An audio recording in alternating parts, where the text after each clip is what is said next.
Time once again to take another look at the line, the spread, maybe a unique betting angle for some of these NFL games this week. Larry Hartstein, the senior analyst for SportsLine, is here with me to talk about some NFC matchups. How's it going, Larry? It's going really well. I had a tremendous week at sportsline.com, and I'm looking for a big week in week 3. Starting off with the Atlanta Falcons and the New York Giants this week. Both these teams are 0-2 right now, and if history tells us anything, it is almost impossible to make the playoffs if you start your season 0-3. So who's going to save their season Sunday? I'm not sure who's going to save their season, but initially the line, very tempting to take the Atlanta Falcons. They played well in the second half against the Buccaneers. They were only down 3 points. The Giants historically have been a terrible team at home against the spread, 4-10 under Daniel Jones, covering the number. So should they be laying a full field goal to anybody with how bad they've been?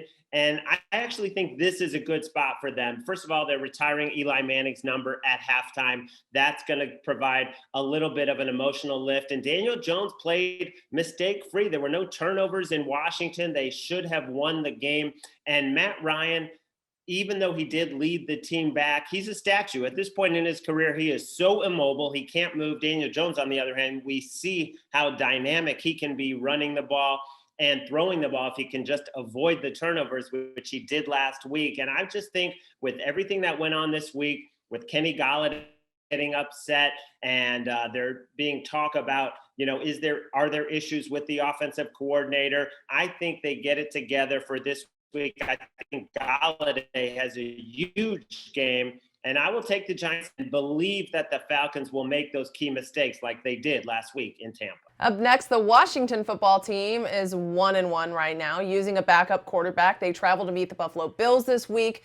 And wow, Bills really fell into place, blowing the Miami Dolphins out of the water. Final score 35-0 for that matchup. Now there's a big spread between the Bills and Washington this week. So can the Bills cover it?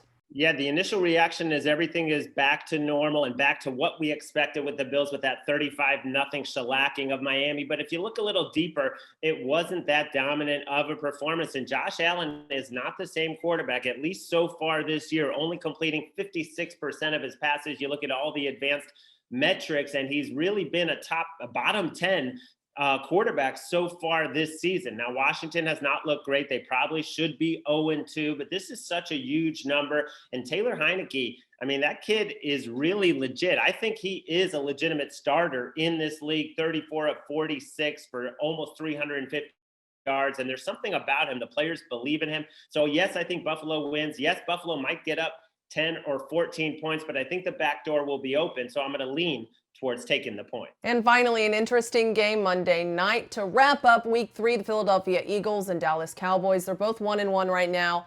But how's the injury report affecting your play on this game? Yeah, serious injuries on both sides. The Eagles just lost Brandon Graham, and we know the Cowboys already without DeMarcus Lawrence. Amari Cooper showing up on the injury report with the rib injury. They're already without Michael Gallup. That's going to leave CeeDee Lamb and Cedric Wilson. I do think Cooper will play, but how many hits is he going to take, and is he then going to be forced to leave the game? This line opened all the way at 6. It's down to 4, and I think that's the right move. The Eagles were dominant in game 1 against the Falcons, and in game 2, they actually outplayed the 49ers, even though they lost 17-11. They averaged 6 yards a play. The Niners only 4.5 yards a play. They blew it on 4th down, but otherwise should have definitely covered that game. Instead, they didn't cover or win, but I think they'll keep it close in a division matchup. So getting over a field goal, I'm going to lean with the Eagles and the points. Larry, always a pleasure talking to you. Thanks again for breaking all of this down for us this week.